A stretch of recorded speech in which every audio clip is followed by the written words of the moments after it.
Karong nagkaduol ang bulan sa Marso kon Fire Prevention Month, karon pa lang tulo ka managlahing sunog ang nahitabo sulod sa usa ka adlaw sa Cagayan de Oro City kung asa sobra usa ka milyon ang danyos nga natala. Ani ang report.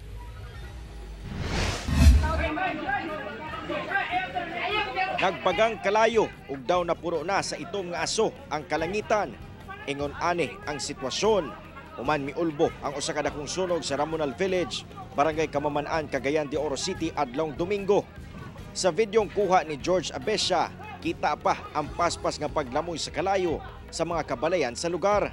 Matod sa Nazareth Fire Station nga miresponde, palisuray ang pagpatay sa kalayo, labi pa nga piot ang dalan pasulod sa lugar.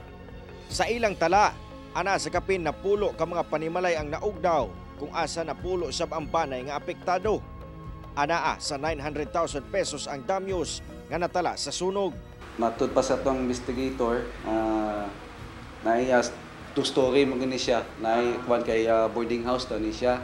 Kanya ang nagsugod dito sa boarding house, ang tagiya sa establishment o kaning boarding house si Mr. Rafael Ramos. Ang mga apektadong residente nanawagan og tabang sanglit wala sila nasalbang mga kabtangan. Pero nga mo lang tabang, pagkaon, mga salina. Importante gito. Mga bugas, maragin naman ko. Wala na dilait. Samtang human ang sunog sa Kamaman-an, laing sunog sab ang miulbo sa downtown area sa syudad.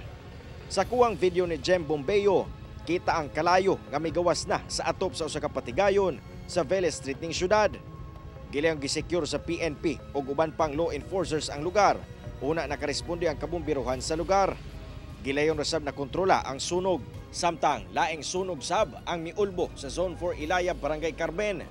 Base sa datos sa Carmen Fire Station, anaa sa upat ka mga balay ang naugdaw kung asa ana sa kapin 300,000 pesos ang damyos nga natala. Miabot sa ikaduhang alarma ang sunog kung asa fire out na pasado alas 3 sa hapon. Karong nagkaduol na ang bulan sa Marso, nagsagunson na sabag insidente sa sunog, ilabi na dinhi sa Cagayan de Oro City.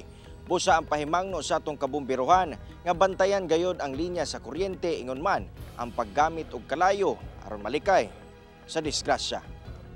Kauban si Jaybert Pairat, Cyril Chavez, One Mindanao.